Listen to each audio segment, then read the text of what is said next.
when the book had just come out. And I actually have a second book coming out from Black Lawrence Press, but it's not coming out until January 2019.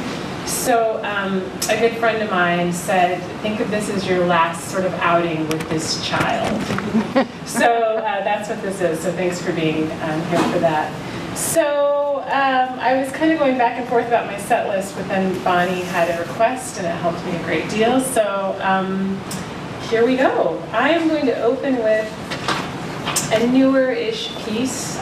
It's called God as DJ, and I wrote it for my father. He was a radio DJ when I was growing up, and my mom and dad were split up, and so I saw my dad on the weekends sometimes.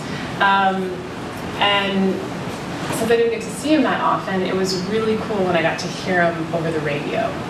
And I started thinking about God as a DJ and our prayers as being like requests. And that's sort of what happened with this poem. So this is called God as DJ. And this is, I'm going to channel my DJ voice here. Holy, holy, holy. Got a pot of black coffee and I'm smoking this galaxy to the filter. It's after midnight, y'all. And those stars your mama made you wish on are static. So let's see these phones ignite. You think it's me who saves? Al Green is the one can break and mend in the same breath.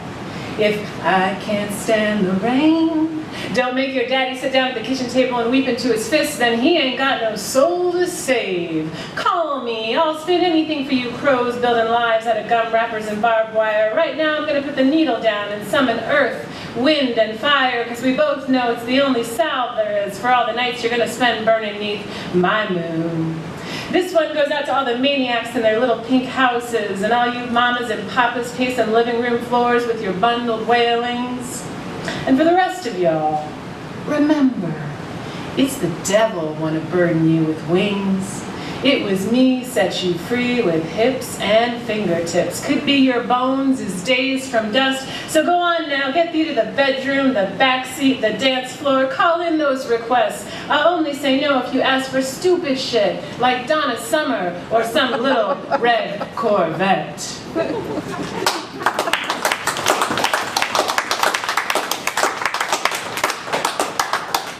I love Prince. I actually really love Prince, but there are more great songs by Prince than Little Red Corvette, and that's all they play on the radio, so that was my Prince reference. So this next piece is called Transplant, and it's kind of it's a love letter I wrote to my hometown, but then also to Nebraska. I moved here moved to Omaha from Albuquerque in 2002, and this was one of the first poems I wrote when I got here. I lifted myself out of your landscape, Albuquerque, because you thought you had me all mapped out. There was no canyon or village inn, no major intersection that didn't know where my fault lines rested, so I packed my suitcase and let the longitude of my grief pull me across the country. Of course, I missed you. At times, it was hard to keep breathing without your mountains around to mirror the white-crested peaks of my heartbeat. I don't know if it was mistake or grace that brought me here. What I do know is that when the Spaniards arrived in the New World, their boot soles were heavy with dirt from the mother country. This is how seeds of chickpeas and wheat made their way across the Atlantic. Maybe I too arrived here stuck on the bottom of God's great invisible shoe, or maybe I am more tumbleweed than free-willed woman. Maybe I docked into the arms of this city, my husband, by some careless wind. Either way, it hasn't been easy to trade in the Rio Grande that rolled across your body like the Spanish uttered on the tongue of a native New Mexican for the Missouri. The flora of chili rellenos, frijoles, adobe, the fauna of nightly tangos between police sirens and mariachi don't grow much here in farm country. But Albuquerque, have you ever seen a field of fireflies? My first summer night on the plains, I thought I was having a seizure or witnessing the synapses of God's brain. It was so beautiful. I cried out, and that's how it started in the lungs. The joy spread like a dandelion until all my major organs were playing a hymn inside the church of this body, Albuquerque. I'm going to stop talking now so you can listen to the sound of a woman finally taking root in her skin.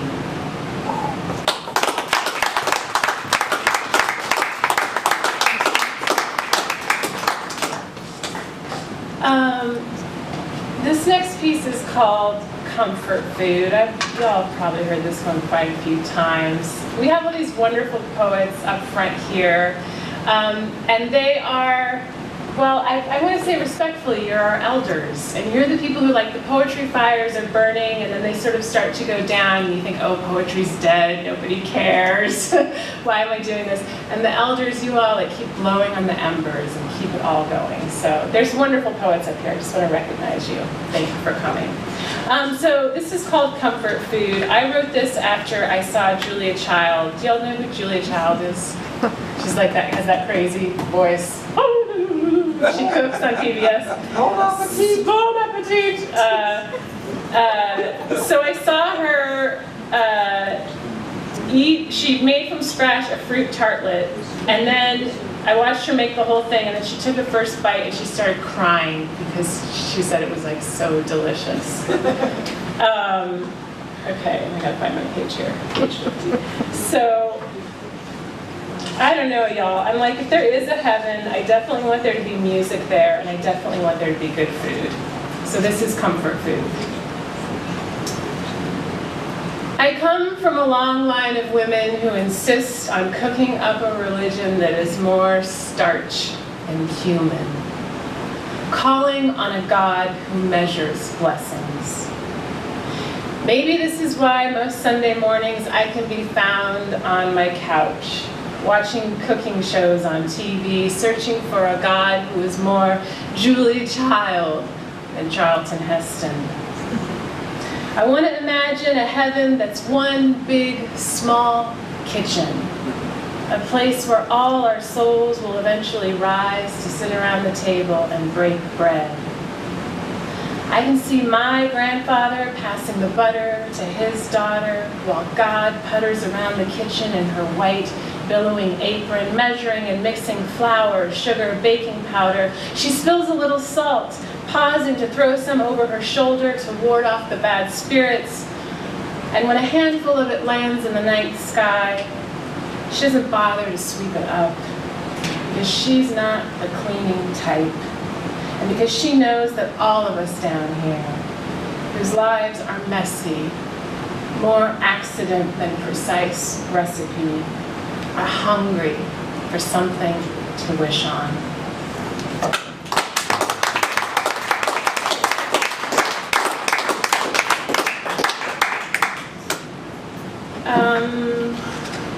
So it seems like now everyone's talking about this opioid epidemic, right? It's been in the news, and it hit pretty close to home for me. I have a stepsister who was addicted to heroin for a very long time, and actually living on the streets the last 5 years, but she's now in recovery. She's been clean for a year. And I wrote this poem when I first found out that she was suffering from this disease, the disease of addiction. And so it's called Origami Girl. And I was thinking of all the ways that drugs change people's personalities and manipulate them and make them into different people that you don't recognize. So this is Origami Girl. They say you've got a thing for heroin. They tell me things have changed, that I wouldn't recognize you. They say you're an origami girl, guided by men's strange hands. Yesterday, you were a fish. Today, you resemble a rose. Tomorrow, Your mother will knock on the bathroom door to find you blue in the face. And with your legs askew, your arms outstretched, your clothes not on, the medic will mistake you for a swan. Though you're swimming in some ocean I don't want to know, I won't tell you to pull yourself together because I remember our small chests rising and falling as we chased each other around the yard. And in my mind, in girl time, I hold you and unfold your lungs, untie your tongue, take the needle out of your arm, pick your dreams up off the ground, dust them off on my jeans, and pin them back onto your dress where they belong.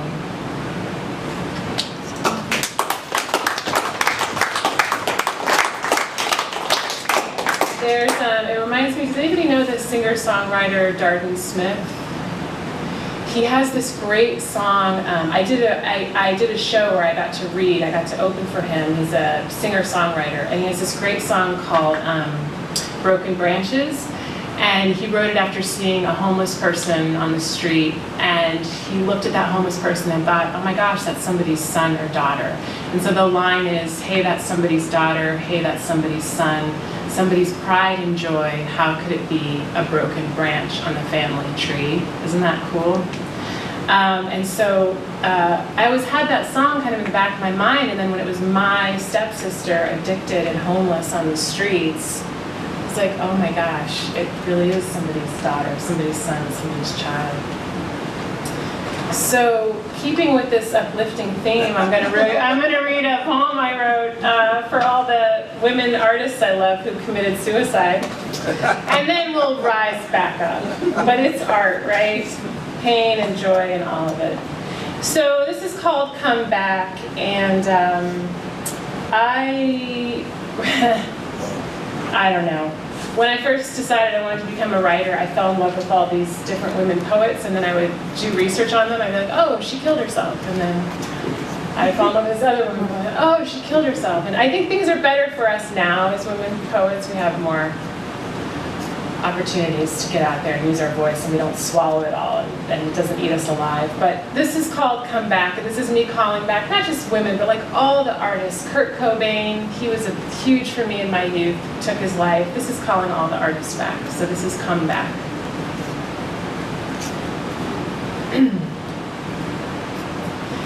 Hang up that heavy black receiver. You don't need to call those memories and invite them to dinner again. Throw away that decade-old bouquet of arguments picked from your mother's garden. You've kept them in water too long, and your lungs have begun to crave the dirt. Come to the kitchen. I'll open a jar of late October sunlight preserved for days like this. You make the tea. We don't have to speak.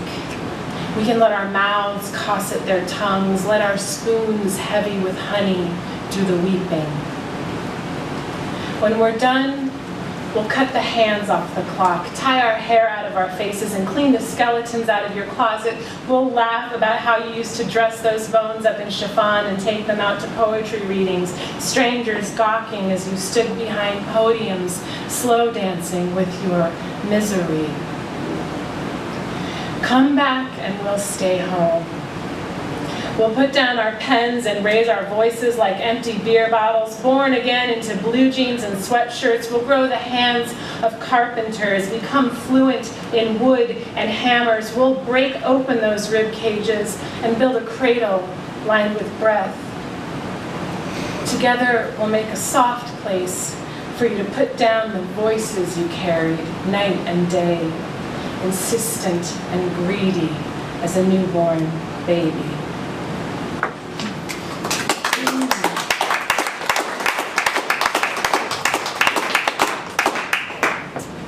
So I think I just have about 4 more, and these are a bit shorter. So I had my kids pretty young-ish. I not really. Old for Midwest, I think, for like Midwesterners.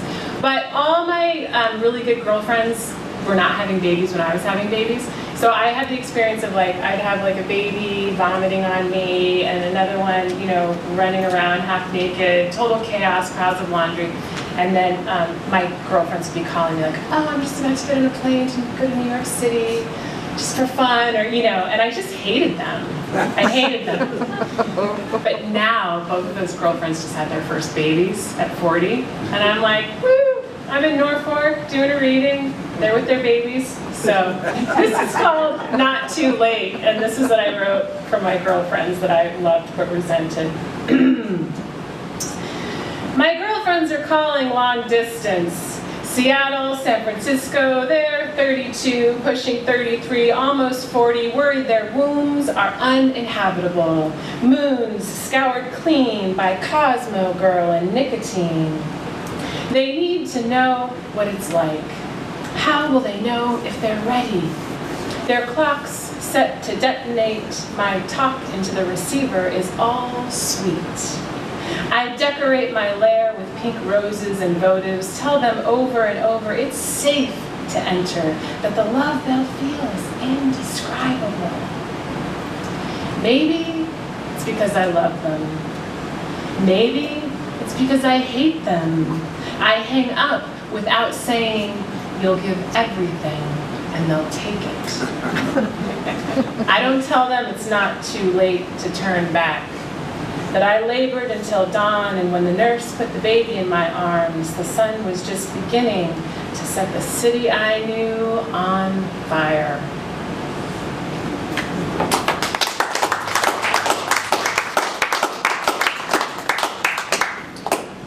Okay, so you have the baby, right? And you had the baby with your husband because you loved your husband. Then you have the baby, and then it's hard to love your husband because you're so tired. And your husband doesn't have to get up to nurse the baby every 2 hours. So this is called the baby waits to nurse every hour while your husband sleeps. You slip back into your old studio apartment, into the arms of the lover who taught you to read debris like love letters. You tore into each other just so you could clean the other's wounds. Once he smashed his guitar and laid the splintered brown bouquet at your doorstep.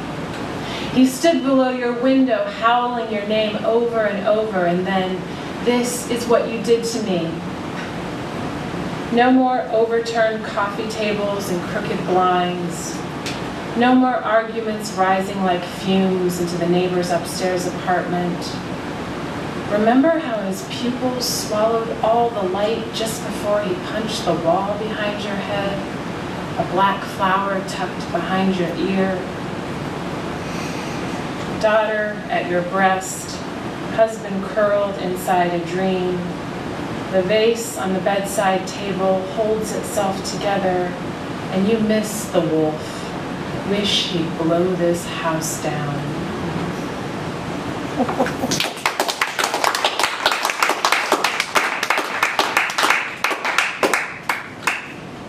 Okay, just a couple more since I kind of threw my husband under the bus with that one. Yeah, it's interesting, like kind of getting, I don't want this to sound, I don't want to say becoming domesticated, because that makes it sound like, I don't know, it has negative connotations, but it's interesting to when you've lived a full life and then all of a sudden you're locked into like family and being very grounded. And so a couple more. Since I threw my husband under the bus, I will read a love poem that I wrote for him. And this is called You Are Dangerous.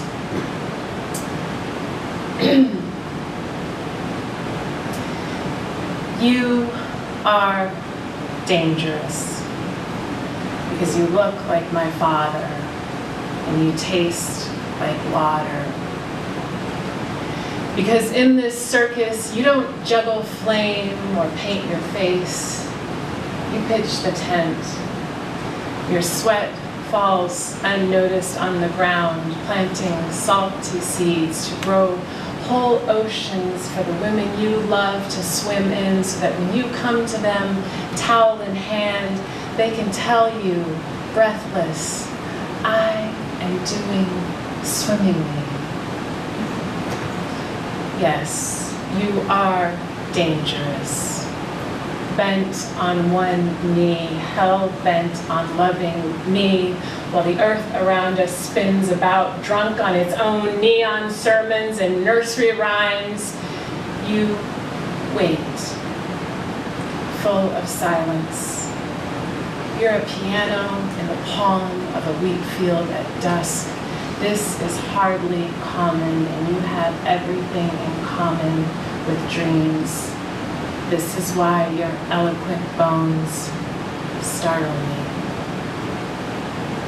For now, I am miles from you. By day, I wander through strange cities. At night, I keep the company of bad art, unsent postcards, and even worse, TV. And I keep thinking that if all I can be to you is a memory, then remember me. A still life of a woman in want of your company. Return to me again and again, because tonight even the moon is on your side. Persistent, she wills her light into my window, a floodlight burning your skyline into my heart.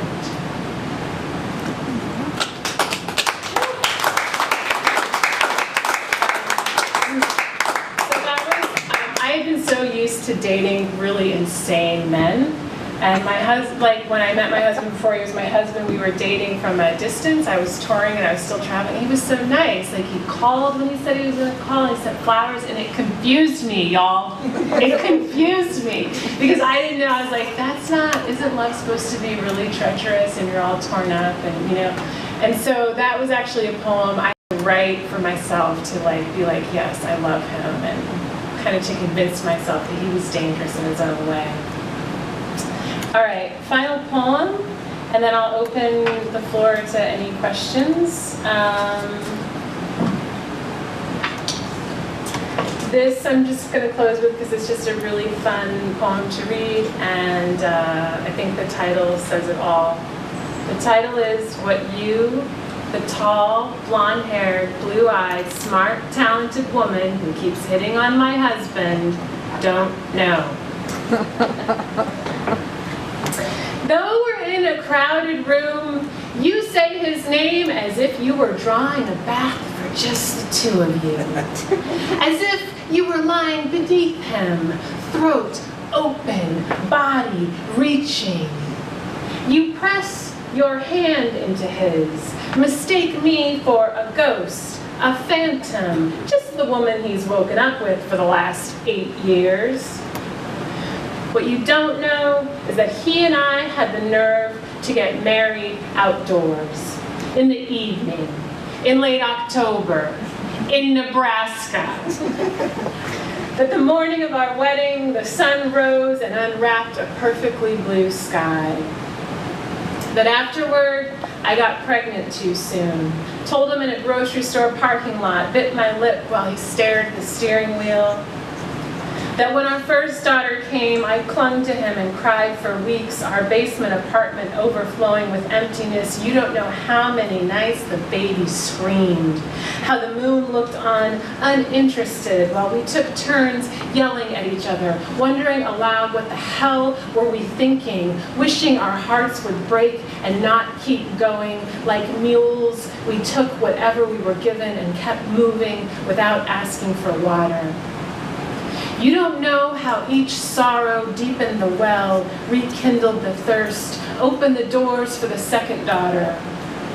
See, what you don't know is that if I so much as slip my hand into his back pocket, if he so much as reaches from my waist, we burst into the aurora borealis. You're stunning, but there are thousands of people who drive out of their way to find our kind of beauty. So when you look deep into his eyes, smile and talk out of the corner of your mouth, I won't put my arm around him and drag him away. I won't kiss his cheek lovingly. What you don't know is that when I walk away, it's just my way of staying.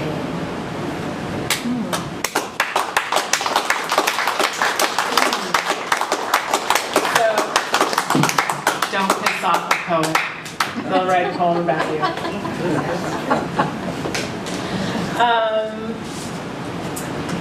Do y'all have any questions or thoughts, or maybe some of you are prepping for the slam? How many of you are prepping to go to the slam? Okay, so are you nervous? Frozen with nerves-ish? Are you nervous? No? That's awesome. That's so cool. She's like, I'm just going to make it or break it. Yeah? Which slam are we talking about? The Wayne, the one at Wayne. Oh yeah, I'm going to that. You're going to that. So y'all are going to read?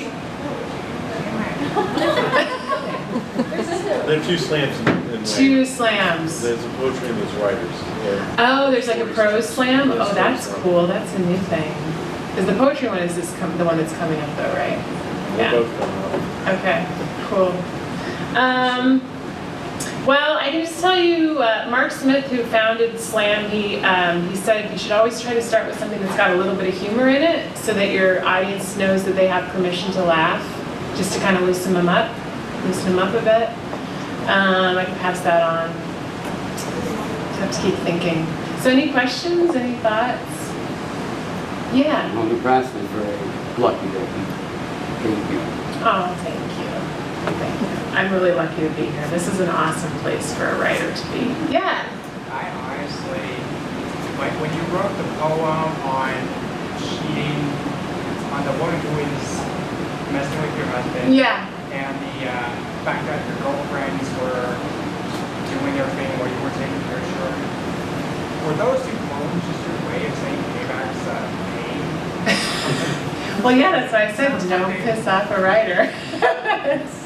No, I mean, yeah, it's like I think anyone who writes knows that like that's just how we process what happens to us. We try to make sense of it through writing about it, and I think it gives us permission. We can be. It gives us permission to experience the full range of emotions. Where like as in real life, I couldn't be like I just had to listen quietly and be a good friend. But when you write, you can experience all those feelings you had, which I think is what a great thing about writing. Sift through them and try to figure it out. Yeah. How is it being married to a poet, and 2 poets having a marriage? Barb just asked how it is being married to a poet. So my husband is a poet as well, Matt Mason. So my girlfriends have these fantasies that they think that my husband like reads me poems in bed and that but here's the thing, but their husbands, they tell that I'm like, he fixed the water heater. I'm like, that's so sexy. And so you always kind of want what you don't have. You always kind of don't, but it doesn't really, I don't know, it's just like having a regular husband, I guess. Sometimes we read each other our work sometimes, but that gets tricky. Like sometimes I have to say, do you want me to, he'll read a poem and I'll say, do you want me to respond as your wife or as a poet? Because for a long time I would just respond as a poet and be like, that line was lazy, you should open it here, you should move that thing around. And he was like, wait, could you first just say like, good job, honey? And so sometimes I have to navigate which person he wants when we talk, and the same with him, like I'll give him a manuscript and the wife in me is like, just say it's incredible and give me a hug and tell me I'm beautiful and you love me.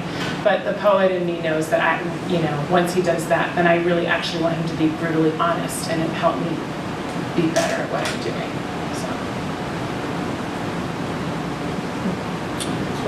It's great hearing these poems again. What's the new book? Is it different in any way, or? Yeah, so the new book are all persona poems. Have y'all written any persona poems yet?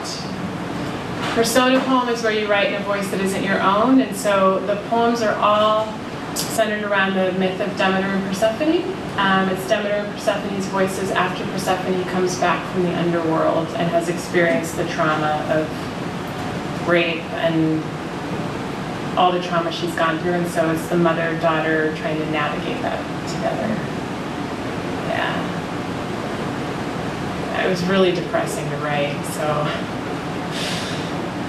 it's nice to be out of it right now.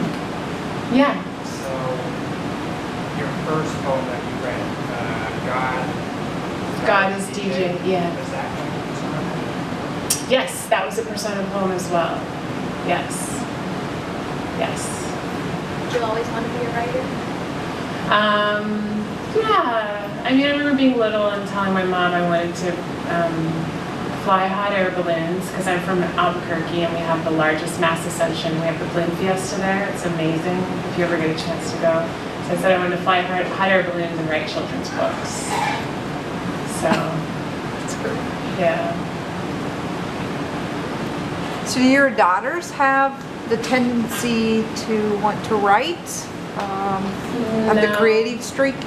Well, my older daughter is like a visual artist. She does a lot of visual art, and she reads a lot. And the younger, like, you know, listens to Ed Sheeran and puts on makeup. So I don't know. It's kind of the same thing. Like, people think that our house is special because my kids did at one point say, "Oh, does everybody's mom and dad have their picture on the back of a book?" When they were really little, like that, they thought that was kind of normal, and so we had to explain that to them. But otherwise, I mean, they're just like, they're totally their own people, and they don't care that we're poets, and they don't bat an eye. They're just like, "Oh, you're going to another poetry reading, okay?" You know, so.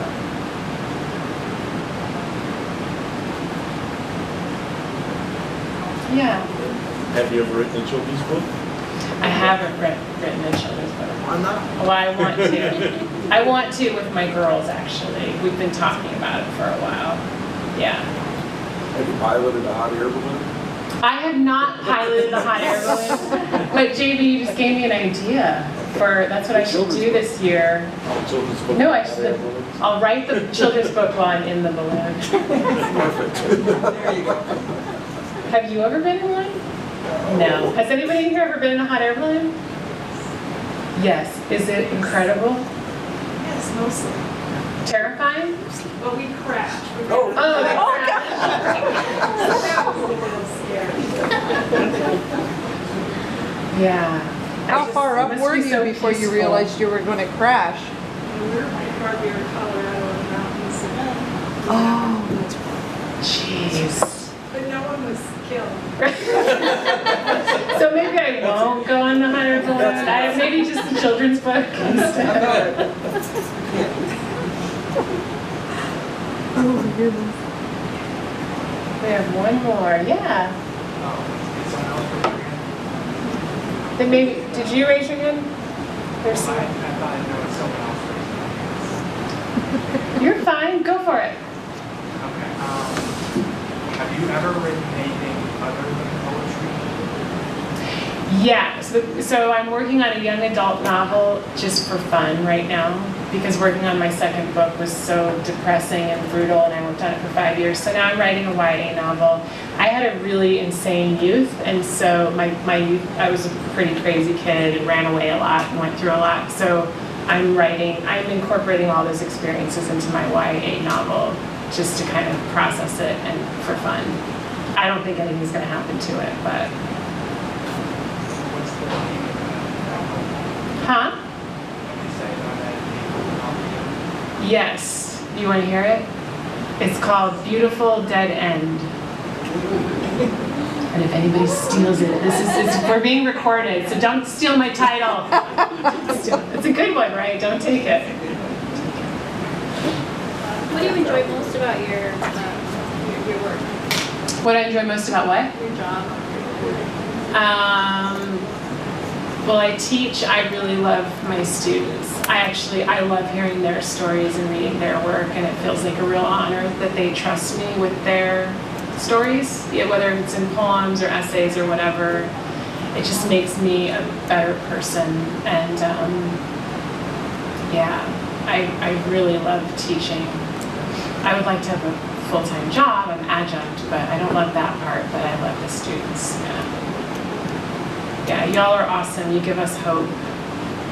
We watch the news and we're like, ugh, and then we come in the classroom and we're like, oh, it's going to be okay, right? Yeah. Well, thanks, everyone. Thank you.